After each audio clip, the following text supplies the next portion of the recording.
Well, good afternoon, everyone. Thanks for joining us for our business leader briefing, what's happening in Washington, D.C. We'll go ahead and get started in just maybe one more minute as folks join the line, but want to really thank you for joining us for what I know will be a fantastic conversation. My colleague, Rhett Buttle with the Public-Private Strategies Institute, the president, will give us a warm welcome, introduce our speakers, but we'll get started in about one more minute. So thank you so much for joining us.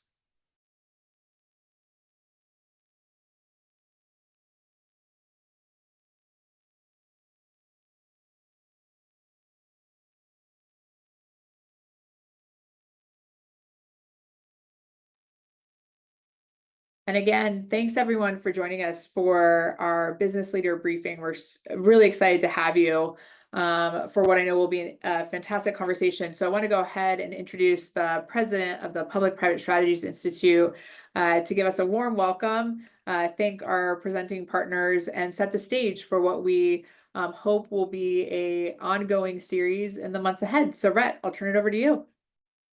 Awesome. Well, thank you so much. And thank you to everyone who's joining us. I know that we have folks joining us who've dialed in and registered to be a part of this Zoom. We're also streaming it live on LinkedIn and across a variety of platforms. So regardless of how you're joining us today, we appreciate you tuning in.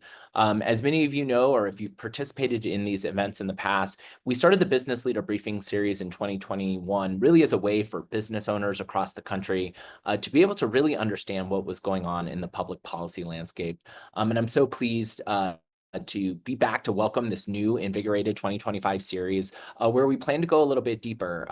We're going to continue to bring you all sorts of news about what's going on in Washington, D.C. and public policy and how it impacts your business.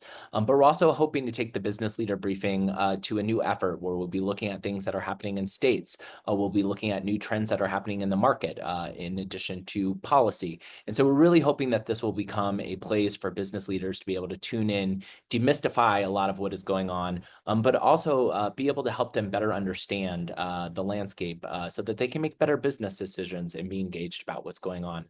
Before we jump into today's amazing conversation, and I'm going to introduce our guest very shortly, I just wanted to take a moment and thank so many partners across the spectrum. As you know, the backbone of this initiative has been working with a number of organizations. You can see them up on the screen. Everyone from the National Association of Women Business Owners, the Cameo Network, the National Small Business Association.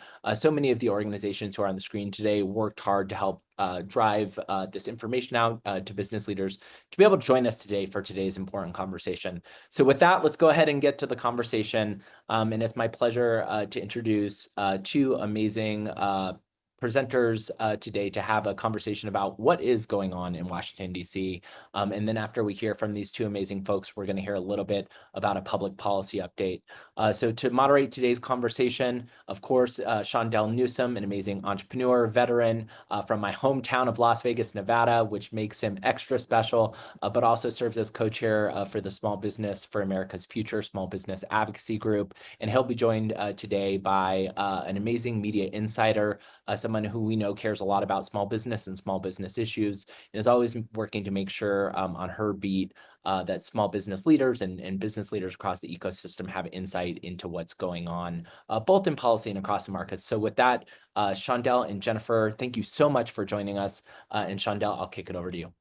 Thank you, Rhett, and thank you to everything that you guys do in supporting Small Business for America's Future. We are really excited to be a part of this panel. Jennifer, it's amazing. You are, in my hometown where I grew up in Brooklyn, New York, which is wonderful. But there's so many wild stories going on, and every day you're hearing something pop up. What are one of your favorite developing stories right now? It's interesting. I think as far as my favorite developing stories, I think a lot of business owners are being forced by some of the economic policy that's happening right now to maybe pivot their businesses. And we focused a lot on the challenges that's presenting. But I think there is also this little glimmer of optimism that maybe we're starting to talk about how to bring manufacturing back to the US. It's going to be hard, and I think there's a lot of policy things that need to fall into place, but the idea that we're starting to talk about what that means and supply chain safety and things like that, that is very interesting. And then I think we're seeing some interesting industries grow, particularly around supplements and some consumer goods that are doing things a little bit differently than we've seen in the past. You know, one of the things, I'm thanking you for that, because there's a lot going on. There's a lot of interesting things from the negative perspective, but like you said, look at the more positive.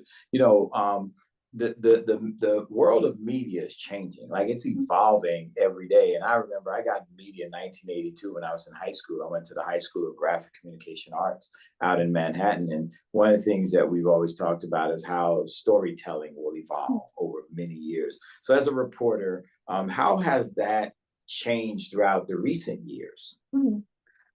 I think one of the biggest things that's changed for reporters is people have so many more opportunities to get their stories out on their own, including business owners, so they can speak directly to their consumers through TikTok or Instagram or any other sort of medium. So I think as a reporter, you have to be very careful about curating the information and making sure that you're providing something new.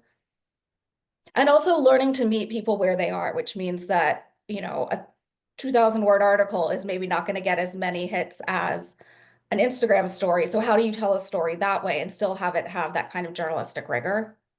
Yeah, and let me ask you, how, you know, with all the different AI and everybody's trying to do Chat GPT and all that, how would you tell people how to keep their message authentic? Well, I think a lot of it comes down to, and are you saying from the business owner side, how do they Yes. remain authentic? Mhm. You know, I think it truly is thinking through your story, what you want to communicate, and that can include the hard parts. You know, people want to hear, I'm really struggling with these tariffs. I don't know whether I move my supply chain to Vietnam or I stay in China and write it out. Um, so sharing those stories, some people have had a lot of success with just being honest and open with their customers, and with, you know, they're finding support among each other and starting to work together to think through solutions. I think I like that. I like that authenticity. So keeping it real with your audience and making sure. So when you talk about like tariffs, and we hear tariffs on, tariffs off, we hear this happening, that happening. What are some of the most significant changes that you're seeing in Washington that business leaders should be aware of right now? I mean, it's really difficult. I mean, it's difficult for a reporter. I think it's difficult for business owners. There's just so much happening. And it's not only that it's so much happening, but there's so much uncertainty because so many policies get paused or changed. So I think what's important right now, I spoke to Fawn Weaver, who is the owner of Uncle Nearest, a whiskey brand in Tennessee, and she was like, you know, don't just react to everything you see on social media. Things could change. And you're talking about your business, you're talking about, you know, a 10, 15-year kind of horizon that you should be looking at. Like, don't let Reddit dictate your business decisions. Right. But yeah, as far as the biggest changes, I think obviously the tariffs and the economic policy is the big thing. And then also for anyone who deals with government contracting, anything that DOGE is taking away could be, which is the Department of Government Efficiency, Elon Musk's organization. Anything they're doing could affect government contractors or anyone who works along with the government. Yeah, and you know, I think I think it's important, like you said, is like what Fawn talked about. You know, I'm a big Uncle Nearest fan. I'm just gonna be, for full disclosure, I that's my favorite whiskey right now is Uncle Nearest. So you know, I think what when you talk about tariffs and how it impacts imports, and it's gonna potentially impact a lot of businesses. Some of our members, we just had a survey with Small Business for America's Future, where many of our members are talking about that uncertainty. And you know, so there's so many ways that people are diversifying the media industry, and it's flooded the market, including podcasts, Substacks, prescriptions. How can businesses stay on top of what's real? What is really the news today? I do think that sometimes just going to the more traditional and authoritative media outlets like New York Times, CNN, they tend to cut through the noise very well. Obviously, Inc. if you're a small business. 'Cause I think, and you know, look at how the journalists, what I try to do, and this is hard, I mean, it takes some time, is look at who they're talking to and whether their sources are authoritative, and try to find people where you feel like they're really putting in the work to dig into government documents or find the original source of the information rather than reposting what someone else said or what they saw on TikTok. And I think sometimes you just have to say, I'm only going to look at the news a couple times a day. I'm only going to get my news from websites or newsletters or things like that, because there's just so much out there and some of it's noise, some of it's fake. Yeah, I saw something earlier on I think it was on Instagram where somebody said, "Hey, don't automatically just share. Be very, very careful." And I remember telling one of the local business owners, they shared something and like, "Oh no, I didn't know, I didn't mean to say that." So, you know, what advice do you give to those folks about like just automatically seeing a headline and seeing a few lines and then sharing that information? I mean, I would always recommend that you read the entire article, because sometimes you get to paragraph 4 or 5 and there's some very important information that, changes how you think about the issues. And, if you're not sure, maybe you want to take a half an hour and say like, oh, do I still want to post this? Or ask your friend or your colleague with really good judgment whether they think that it's a good idea to post, get that second opinion. Yeah, I agree. I know it's a lot of information. It's overwhelming. And I know that somebody is trying to scroll through and see what's more important, but I think that's sound advice from you. Given the past 3 months, what are some trends that impact small businesses and largest business community in the next 6 months to a year? Well, I think the ongoing rollout of these tariffs is already having effects on small businesses, and particularly a lot of people are trying to pull back or pivot. And what we may see in the future, if these tariffs continue to be in place, is that there's more shipping delays, higher prices, and things like that. So I think everyone needs to be kind of prepared that there may be some economic chaos in the future, which, we've been through COVID, and hopefully people have learned some lessons and have some experience riding out uncertainty, I guess. Uncertainty has been a big theme of the past few months and will probably be through the summer as people figure out what changes and how they change and how everyone's adapting. So, I agree with you. I think one of the things is going into the year is hard to plan as a business owner. It's very hard to plan with all the different things that are moving pieces and moving parts. We need some sound policy in order for us to really make out growth opportunities and look at maybe in increasing our workforce. So there's so much that's going out there. Is there anything else you want to add to tell small businesses how to validate all the information that they're receiving and maybe how to utilize that information to make business decisions? Yeah. Well, I think there's a few resources out there. Obviously, there's several regional and small business organizations, and they provide information to their members. They also, if you're interested in getting involved in advocacy around a particular issue, they can be really helpful. And obviously, Small Business Majority being one of them, Small Business for America's Future, Chamber of Commerce, regional organizations. Another thing people can do, and with the caveat that they are not particularly user-friendly, is a lot of government websites have very in-depth resources. So Customs and Border Protection, the Office of the U.S. Trade Representative, I wrote these down to be sure I didn't miss one, Department of Commerce. Those are really good websites as far as having in-depth information and true and up to date. So you're not seeing something on Twitter that says, oh, you can do XYZ, and then you go to Department of Commerce and it says, actually, we closed that exemption 6 months ago. So I think that looking at those websites when you're not sure about a policy, and then also a lot of law firms tend to back door. produce.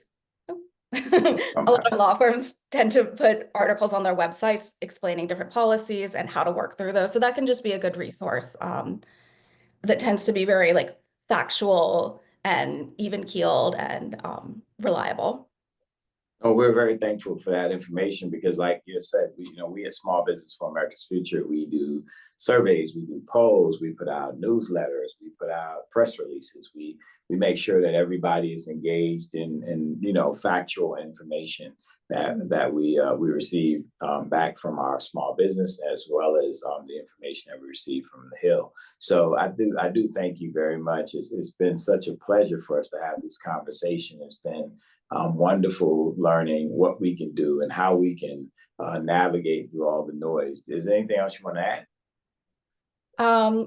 I mean, I guess the only thing I would say to business owners is, well, one, reach out to me if you have questions that we can help research. And, I'm just interested in what you're going through, but know, like every other business is trying to make these same decisions at the same time. And as much as you can talk to each other and rely on some of the resources I just listed and, any networks you have, I think that there's a lot of support out there, but it is a very uncertain time.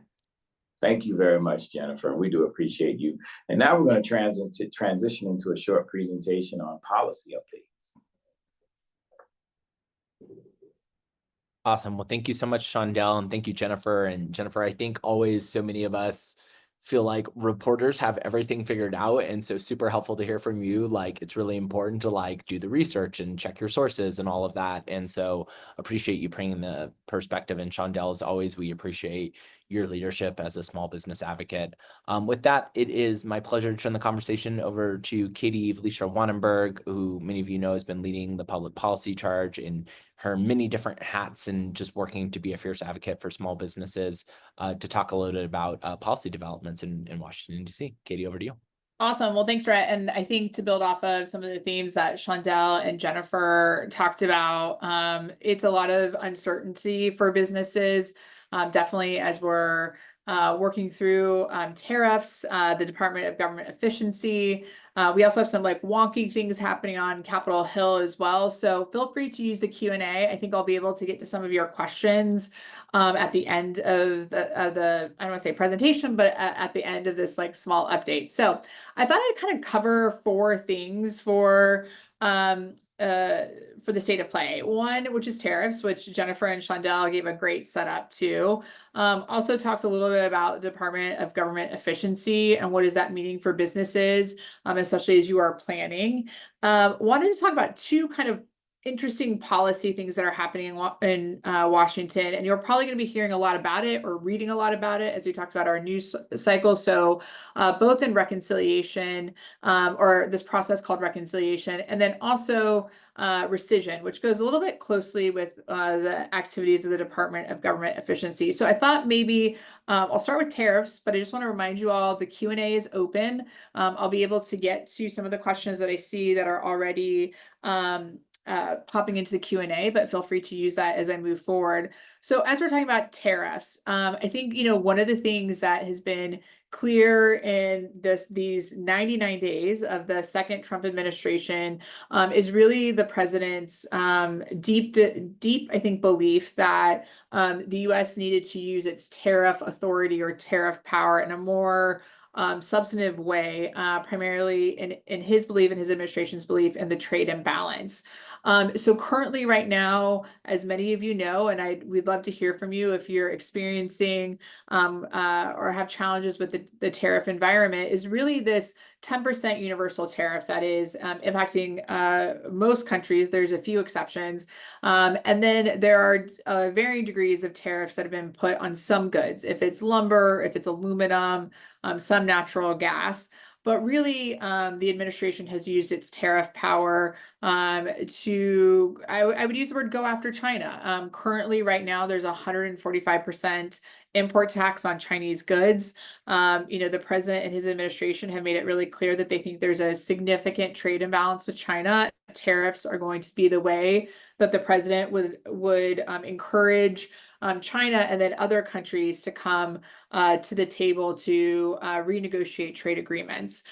This was a bit of I would say, an up and down situation for the administration. They had first announced some pretty broad blanket tariffs. Then the president actually put a 90-day pause on most of them, except the 10% universal tariff and then the 145 on Chinese goods. I will flag for you all, and something that folks should just be aware of is that in his first term, the president had actually initiated tariffs on China, and the Biden administration maintained those. So we were about a 25% tariff rate with China, but you can see clearly the escalation has been quite quick.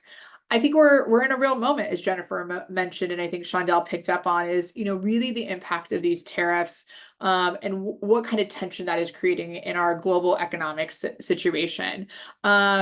Is there really, what is that going to do? We've heard already that some CEOs of big box stores have met with the president to say, that there's going to be shortage of goods on shelves in the next few months.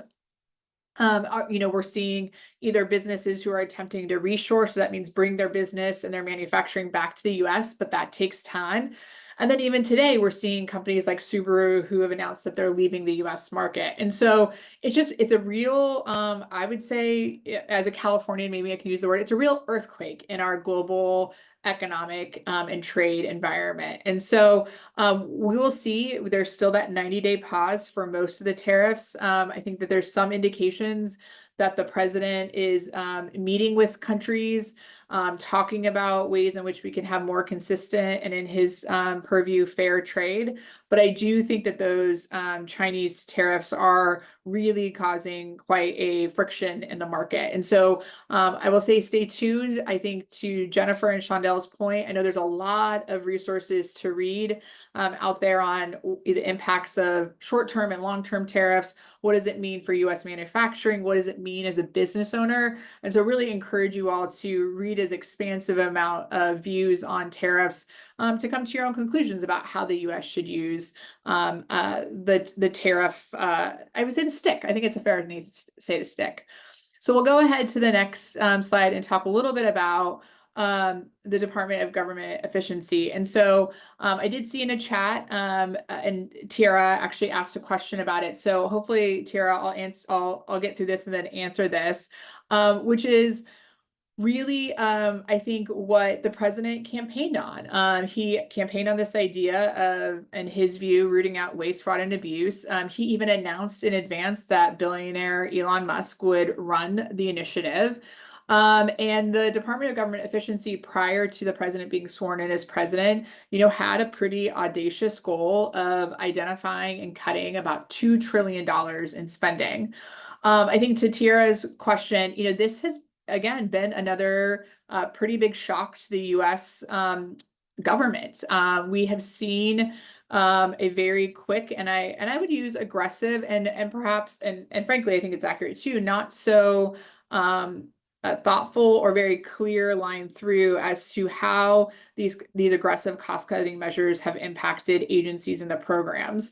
Right now, we anticipate about 200,000 federal jobs. Right now, it's important to understand, I believe, every congressional district has a federal employee in their district. 260,000, actually, correct myself, have either taken buyouts, have been laid off, and this has huge implications for government programs.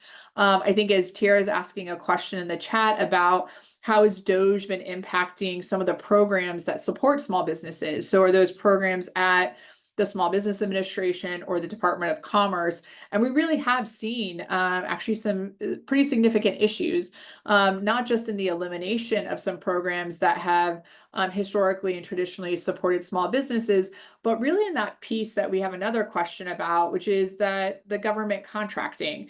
There are tons of goods and services that the government buys, and we have seen a pretty significant elimination of those contracts. And so it's trickled down. It's really impacted the suppliers to the government and how they've been able to plan, as many of you business owners are probably doing. You plan your year out. And I think, a lot of people understood that the president's objective and goal was to find cost savings in the government and to find efficiencies. I think that there has been quite a surprise in how aggressive that has gone. And it has really impacted, I think, the lives of millions of Americans. We'll note that to date, the kind of savings that DOGE has made is about $2 billion. There's been quite a bit that has been made of the U.S. Department on Aid, which furnished all of our aid. There's been quite again, a few questions in here, elimination of federal contracts that have either terminated or not renewed. And so, it is important that our government runs efficiently, but I think there are some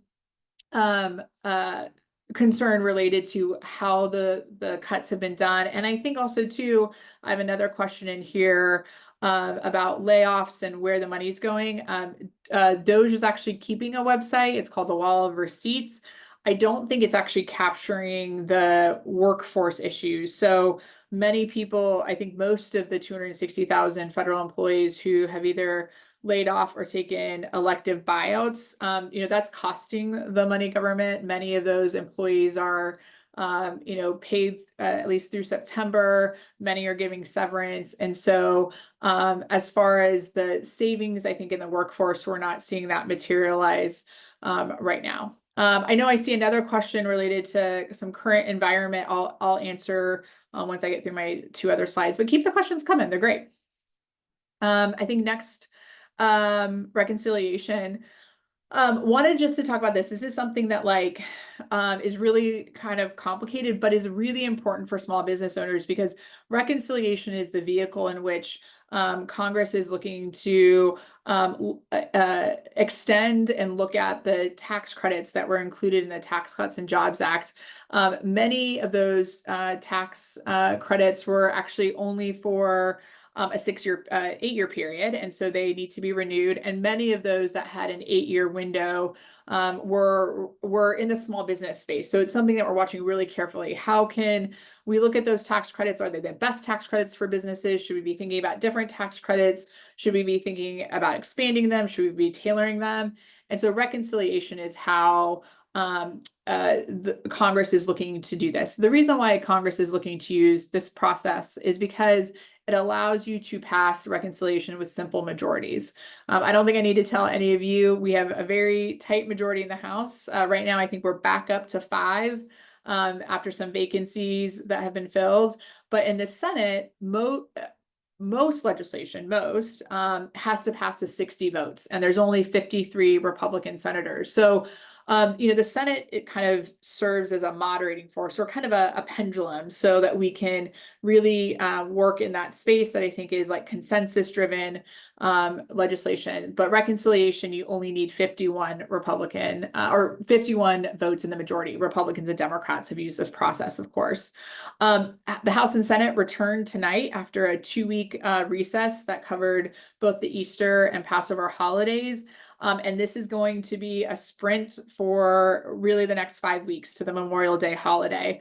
We're going to see a lot of activity, a lot of news. So as Jennifer was talking about, making sure that you're having the widest view of news and what's happening, but also I think really being careful that you don't get caught in that clickbait situation where a headline screams something and a byline says something and you forward it on without knowing what's going on. And so I think that one of the things that we have to be really careful about as we're digesting this media news is really making sure that we're reading something, we're even fact checking the article. That's always a great way to say that didn't sound so right, or what do I need to know more about? And I think with reconciliation, you're going to see a lot of screaming headlines.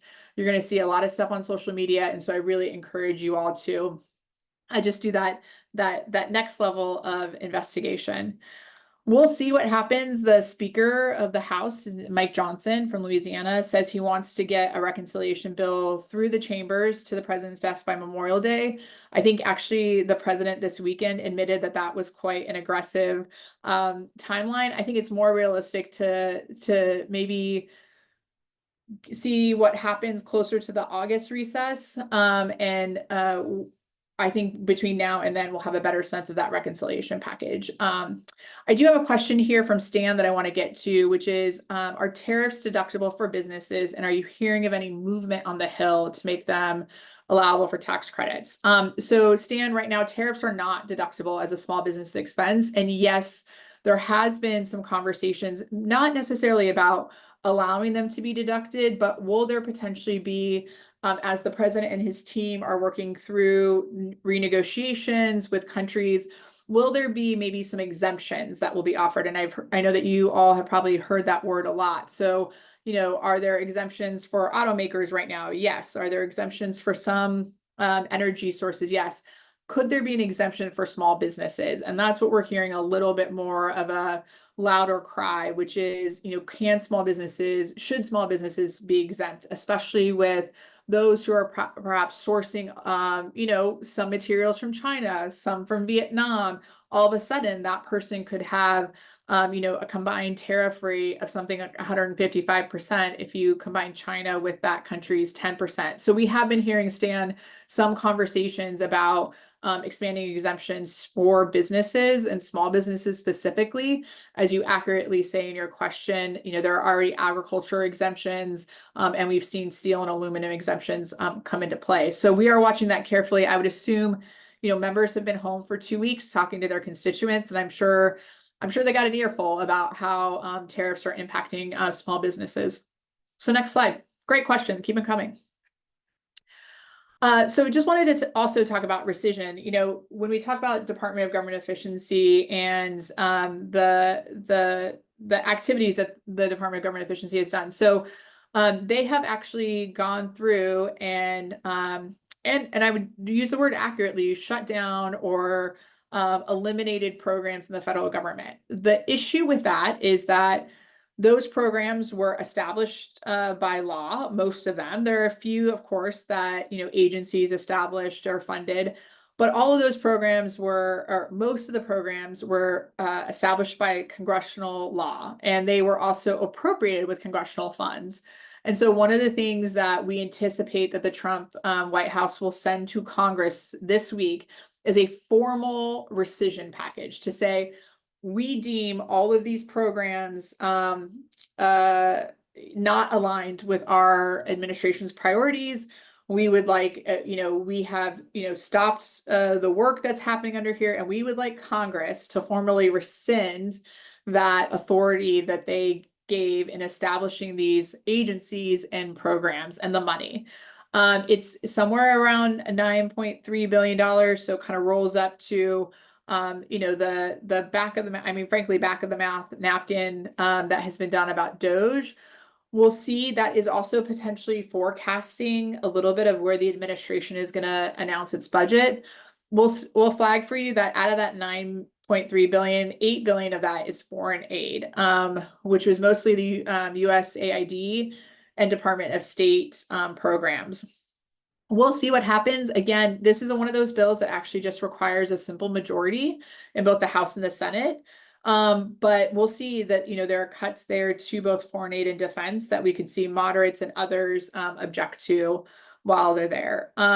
We do think that the president will announce his budget in the next 2 weeks, and that will include more significant signaling to Congress about where the administration would like to further condense agencies and programs, where they're going to target programs to receive no federal funding in the year ahead. And we can anticipate that we'll continue to really focus on health and human services. So all of our healthcare apparatuses, the Department of Education, programs like Medicaid and SNAP, which are going to be a part of the reconciliation project as well. Oh, I got a great question here, and feel free to answer them. So Kaya just asked a question that is pretty interesting about federal acquisition rules. And Kaya, actually, feel free, I can drop my email in and I can share with you our one pager, but actually right now it is our understanding that small businesses will not be able to provide comment and feedback to that federal acquisition rule changes. So it's been announced by OPM and GAO that they're going to review the federal acquisition rule, but it's our understanding right now that there won't be a formal comment period. Now that could change, and I would definitely encourage you to reach out to your member of Congress if you're in the kind of contracting space and clearly federal procurement, to talk to them about why either the changes are good, because I've heard from those in the space that there are some changes that are being recommended that are good and in line with where the last previous couple administrations have been going, but there's also some concern that some of the modifications, like the consolidation of all procurement at GAO, would be really challenging. So Kaya, feel free to reach out to me. I can drop my contact information, but we can chat a little bit more about where there's some avenues for you to be an advocate for your work. I do have a question from Bryant here about how tariffs impact the service companies. I think, Bryant, if you're talking about service providers, it depends, I think, in what field you are operating in. I think it all depends on the supply chain in which your services are being offered. So, if you are an accountant, you are potentially dealing with tariffs, just helping your clients pay for them and understand their impact to them. You probably, as an accountant, might not be impacted by them, but say you are a dentist, and you're looking to buy new equipment, you're probably going to be a little bit more conscientious or aware of where that equipment is manufactured, where it's coming from, because whoever you're buying it from, even if it's a US-based company, is most likely addressing an issue on the back end with the increase in tariffs. So before I turn it over to my colleague Rhett to do our call to action and thank everyone, I'm just going to pause for one more minute to see if I got all the questions answered. And I know there was one more about comment related to Jennifer and Shondel's conversation, but just more about, sharing articles. I think this is a good thing. It's like some people are sharing articles not as a endorsement of the articles, but more about inviting people to learn or have be engaged on a different perspective. And I totally agree with the comment, which is, don't assume that when someone's posting something, they either have an opinion on the piece that they posted, but want more about a dialogue and conversation. And I know it's hard because I think social media can kind of be a hard place to try to facilitate information and education in a medium that isn't necessarily so open to dialogue and discourse. So I appreciate it. I think with that, Rhett, I've answered all the questions in the chat, so I'll turn it over to you to close us out. Wonderful. Well, I just want to thank Katie and I thank Shontel and Jennifer and everyone for making time today. As you all can see, having these conversations is critically important. Obviously, not only what's just going on in Washington, but what's going on around the country and how it impacts your business. Quickly, before we move to the next slide where we'll do the call of action, I also just want to thank again our partners and everyone for helping to make this first BLB a huge success. We look forward to being back with you next month. And then I think we just want to share information and encourage you to stay in touch with us in any possible way. So if you want to join events that we're doing or engage with any of our resources, we hope that you will engage with PPSI. But we also, for those of you who are interested, obviously this call was more focused on raising your voice and what's going on in Washington. We did include some barcodes here. And so we want to encourage you all to be in touch with your policymakers. There's nothing more important than reaching out to your policymakers, letting them know how the policies that they're working on are impacting your small business. And we find that small business owners are some of our most trusted messengers. And so having you all take a little bit of time out of what we know is a crazy, insane schedule running your business, but to raise your voice is an important part of it. So again, thank you to everyone for joining us today. And with that, this is now the end of the call. Thank you so much. Have a great day, everyone.